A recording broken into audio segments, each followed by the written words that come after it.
Hey everybody, welcome to No Way Jose, starring this man in front of you. He is 212 Arnold Classic champion, future IFBB Hall of Famer, all the way from the awesome state of Massachusetts, the Boston Mass himself, Jose Raymond. What's up?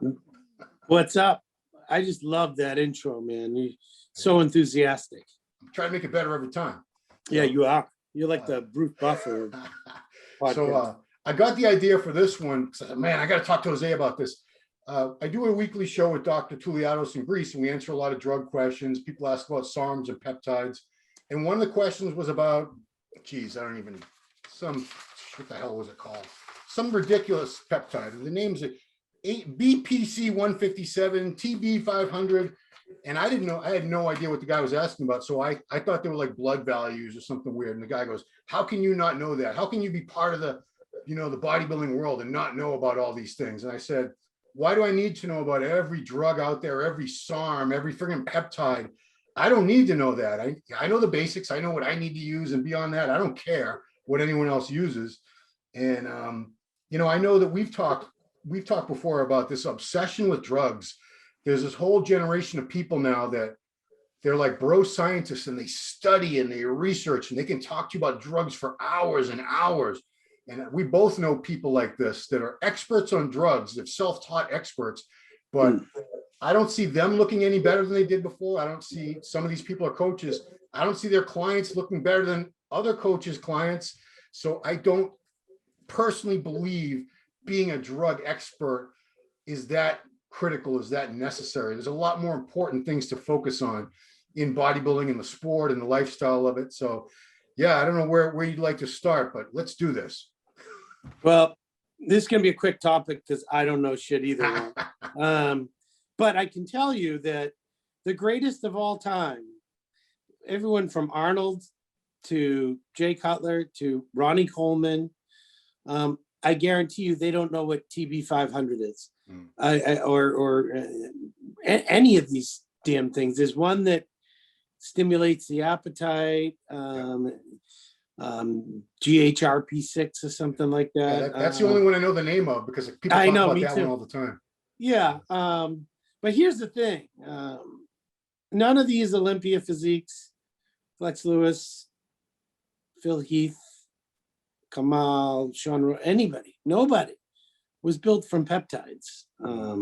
I don't know what exactly they are, so I can't shit on them to the degree that I want to, because I just think it's garbage.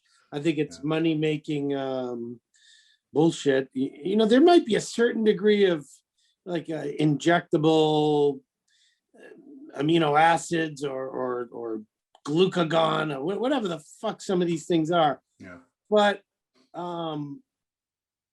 they're not tried and true. There's no extended testing that I know of that shows, this controlled group gained 12 pounds of lean body mass from using TB 500 over the course of a 9-month period. And we don't know injecting this shit. Is it dangerous, as dangerous, more dangerous, less dangerous than just regular anabolics? We don't know. I don't know. Wow. Boston Lloyd's and kidney failure from, I think it was a peptide, some like spot reducing fat peptide that wasn't tested on humans. And you're familiar with the story. I won't recap the whole thing, but yeah, look at the kid now. His blood. He just did another video with that Leo guy, and his blood values are even worse now, and things are getting worse because he used something. And I don't even know why. It's not like he was competing. There was no reason for him to use it, except he likes to experiment on himself. Yeah. But just forget about the peptides in general. This obsession with drugs. I mean, you get hit up all the time on messages. I know I do. What about this drug, that drug? What do you think of this cycle? Should I run this? Should I run that? And that's all they're really focused on, is their cycles. And maybe this, if I combine this with that, or what if I took this amount versus that amount? That's the one thing they seem to be most interested in, and that they think is going to lead to the most results. If they can just crack that code and get the exact right cycle and use the right drugs, they're going to look like you. But no, you're not going to look like them. You're not going to look like Jose. No. Well, Ron, I want to go back to Boston Lloyd and say, one, I pray for that kid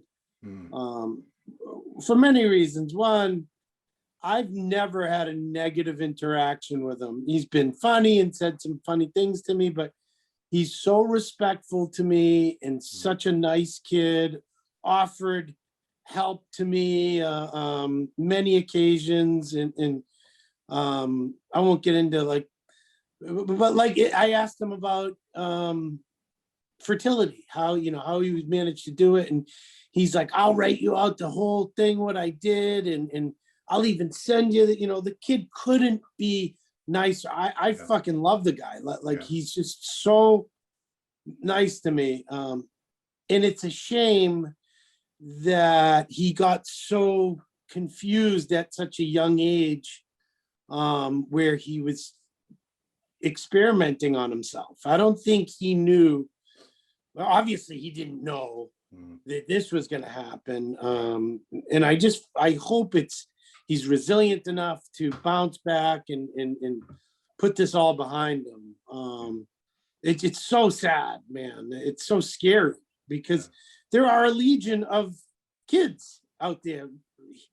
Boston was a kid learning from other kids, experimental freaks like Dave Palumbo, and Dave's a bright guy and has, hopefully made it through his health issues but these were people that all kind of experimented and did things, and hopefully younger people watching can learn and be like, it's not worth it. Do not experiment on yourself.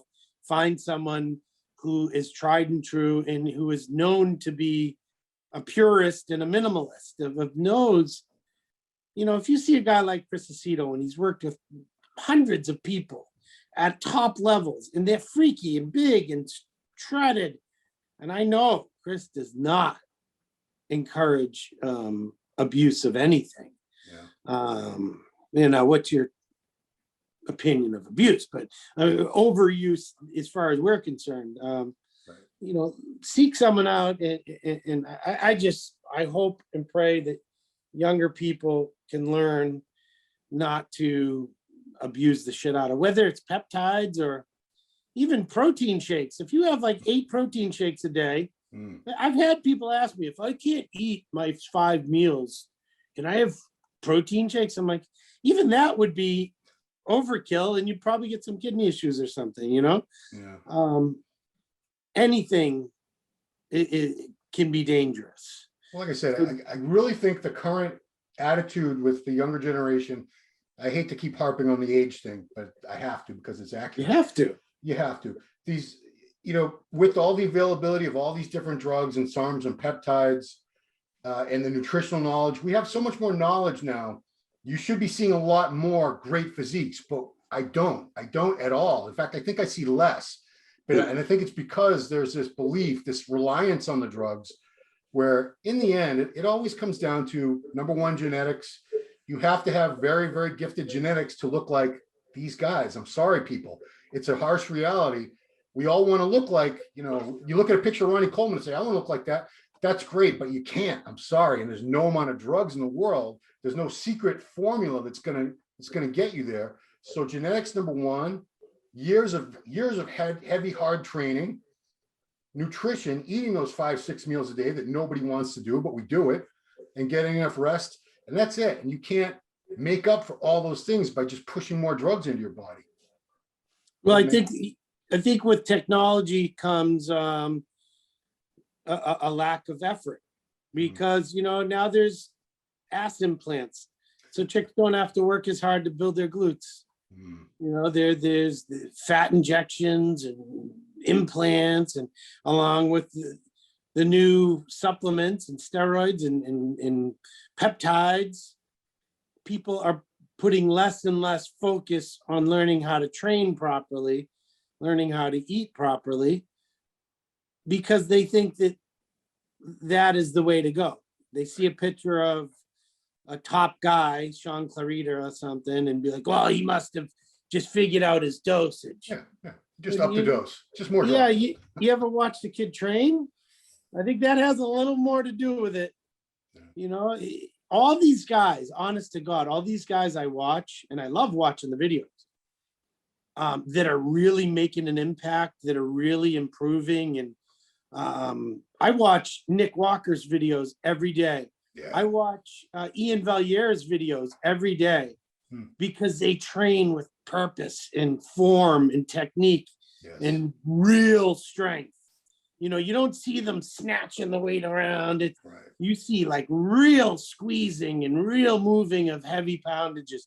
Watch those videos rather than watching tutorials on TB 500. You know, that's the truth. If you notice the guys making the greatest gains, the biggest changes to their bodies, they're the guys that are really training. I'm always impressed with how they're moving the weight. You know, Nick can be doing a 150-pound dumbbell and you wouldn't be able to tell the difference if it was a 50-pound dumbbell. Yeah.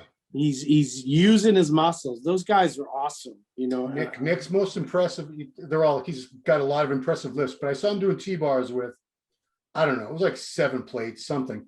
And I've never seen anyone actually keep their body almost motionless while they do that. There was no snap. It was a real smooth pull, squeeze, slow negative. Everybody else snap. They look like they're having a convulsion. So props to you, Nick, youngster. Yeah, go watch some of Ian's videos. He just put one up of him deadlifting 7 plates, 8 plates, and his form was perfect. Like you could just tell he was squeezing all the right muscles. And it's no wonder the dude is changing exponentially every year, you know. Top 7 in the world, moving up.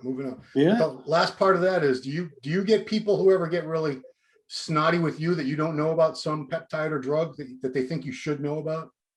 No, because I just have the aura of a nasty old man. You know,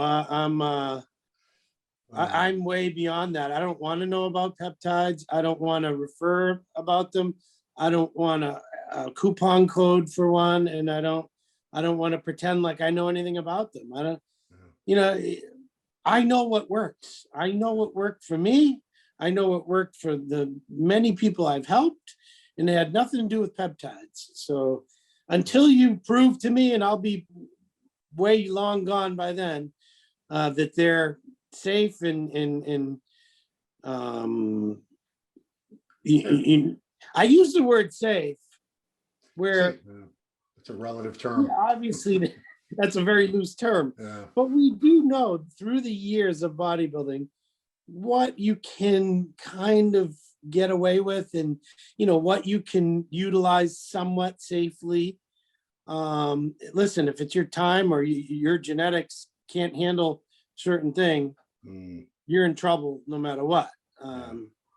But I don't know anything about peptides, and I don't know. I just don't want to. So no, to answer your question, I haven't been harassed about it. I usually won't even answer the question. If someone DMs me about a list of that shit, I don't even respond. I have nothing to say. Yeah, well, I just want to thank the guy who gave me the idea, the guy who bitched me out, because he's got a great screen name on YouTube. His name is The Girth.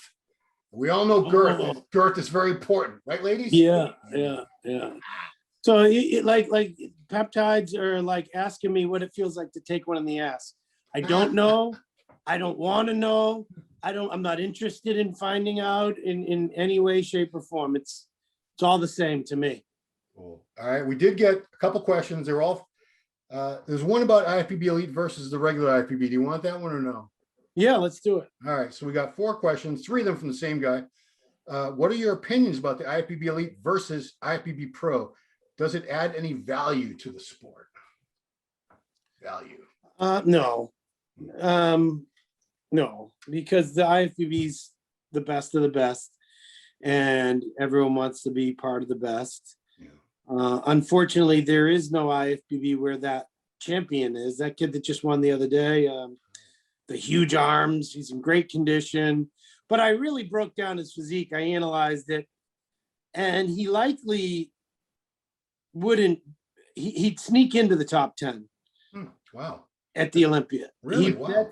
Yeah, he's not going to beat Rafael Brandao. He's not going to beat Ian Valier. He's not going to beat Akeem. He would sneak into the top 10. Okay. That's about how good he is. Was this on your channel? Did you go over it? No, I haven't gone over it. This is the first, but there was a competition just the other day, last weekend, Hmm. in Russia or something. Okay. And Huh. you know, he's the bald guy with the crazy arms. I've seen pictures of him. Yeah, I don't know what his name is, but He's IFBB's elite's #1 guy. yeah, that's their poster boy. I think I've seen some Yeah. like He's posts. very good. Yeah. He's very good. But like I said, he would be lucky to sneak into the top 10 at the Olympia. He'd be better off top 10 at the Olympia than whatever their thing is that nobody, it's outside of Europe. I don't know how many people follow that organization. I don't, you know what I mean? I don't even know that guy's name, and he's their best guy. Well, that's just it.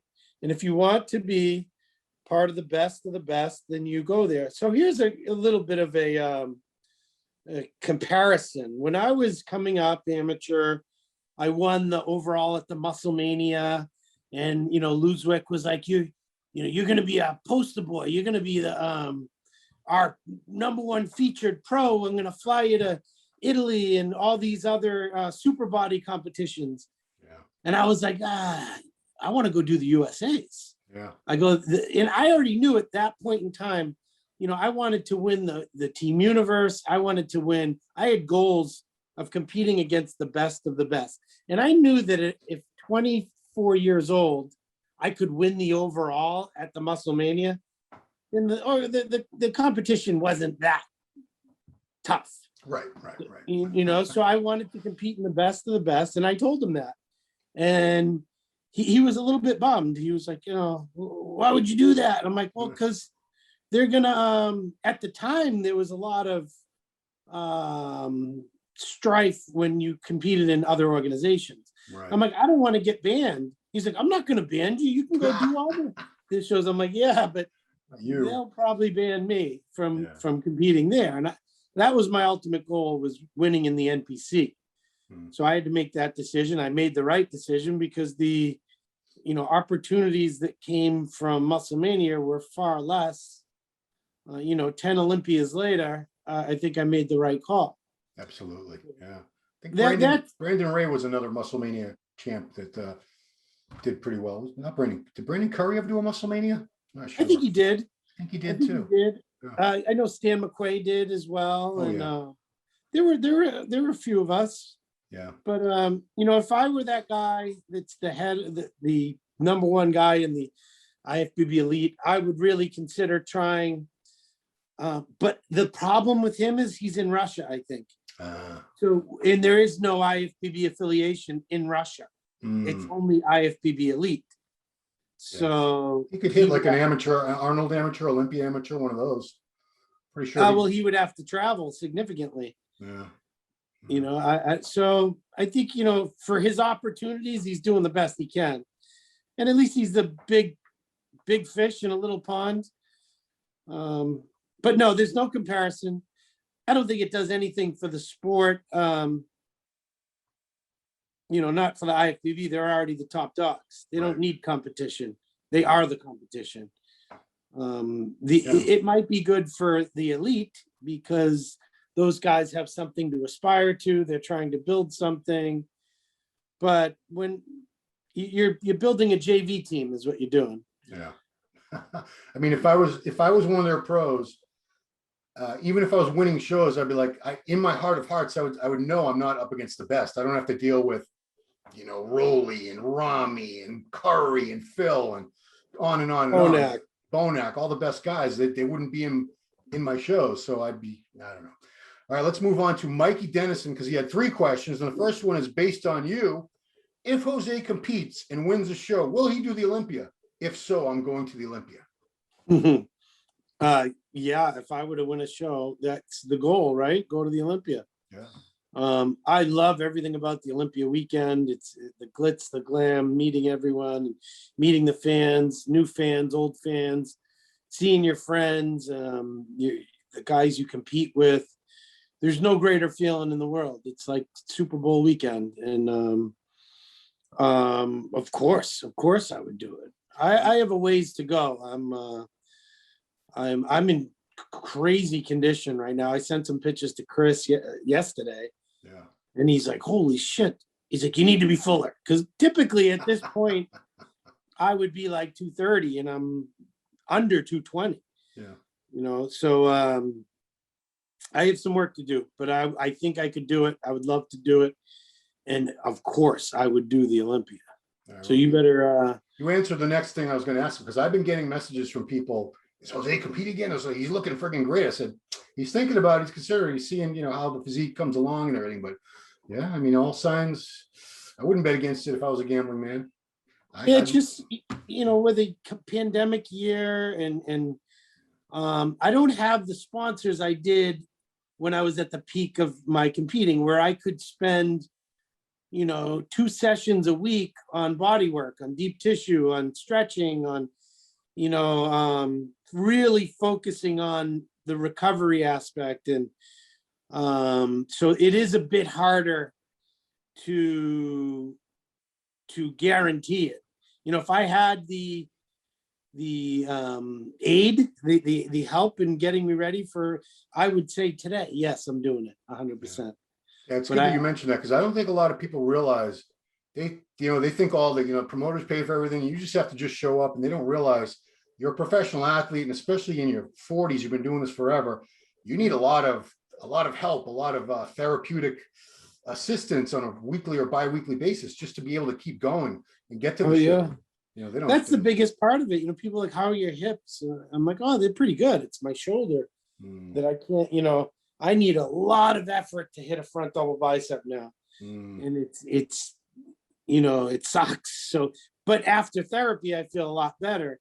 So if I were able to get help twice a week doing it, I would be way further ahead. But yeah, there's a distinct possibility that it could happen. My body's changing daily.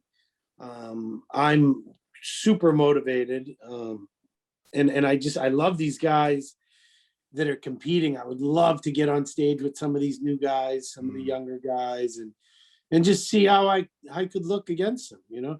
There are some physiques out there that are just crazy impressive. Like obviously Keon, but the kid that placed second to him in Chicago, Austin Carr. Yeah. If he can even stay 212. Some of these guys, it's really exciting to see. And Lunsford looks like the bull there that just keeps growing, the myostatin bull. Yeah. The last time I interviewed him, he was like I think he was just under 250. Or I think he's was over 250. He's over 250. He's still a lean 250. Yeah, he's a cartoon. It's crazy. So that's exciting. Next one from Mikey. Mikey Dennison continues. Random jump to another topic. Do you guys believe in calories in, calories out, and following nothing but science, or bro science, where you get a feel for everything and carve your own way to diet? That's a great question. But there's always a bit of science involved if you're even remotely intelligent when it comes to nutrition and whatever. But ultimately, there's a feeling, there's a hunch, there's a knowing your body and how you respond to certain things is ultimately the most important thing. I keep referring to Chris, but Chris Aceto is the most intelligent bro science guy I know. Yeah. He doesn't like using terminology and that's great, because neither do I. But he has the greatest hunch, the greatest gut feeling of anyone I know. What's his book called? Because I think that's one of the most, if not the most popular contest prep book that's ever written. Is it called like Contest Prep? Championship Bodybuilding? Championship Bodybuilding, was that it? Yeah. He's and he lays it out so simply, as it should be. So yes, I think there's always a bit of science, right? But not everyone responds the same. So you have to be able to adapt, on a daily basis to what's going on. Yeah. And that's where the bro science comes in, where it's like, bro, look, you're holding water. And I know you had 300 grams of carbs yesterday. Let's cut it to 200 and see what happens. The problem with real science, real quote unquote real science, is they're not concerned with people trying to do what we're trying to do. It's such a strange, bizarre thing of trying to build as much muscle and have the least amount of body fat. There are no scientific studies, because nobody cares. It's Right. just, obese people want to lose weight, and that's really about it. I mean, there aren't even that many studies really on gaining muscle, period. Because there's not that many people who are interested in just gaining muscle mass. They'd be like, why would I want to do that? So, Yeah. So science they in, were science out. interested after major surgeries or flesh-eating bacterias, and that's Yes. where we got these wonderful giblets called steroids, That's right. Burn because it victims. would help people recover and grow muscle tissue back. Giblets. I'm stealing that. Giblets. Yeah. Final question from Mikey Dennison. Mikey, thanks for all the questions. If strength in the gym is going up and down often, I guess it's going up and down often, and weight doesn't change, but you're getting harder, you eat clean and a decent amount of food, 28 calories at weight 240, which I'm guessing is him. Do you bump up calories slowly, add in cheat meals, or both? My goal is bulking, but not adding a ridiculous amount of fat. He didn't ask that question nice. No, So if your strength is going up and down, but you're getting leaner and you're no, I don't think. Yeah, it's worded so hard, so it's hard to understand. So I think his strength is going up. I think that's what he meant to say. But his weight's not changing. He is getting harder. He's eating clean. He's not. I think he just wants to gain weight. He's at 2,800 calories.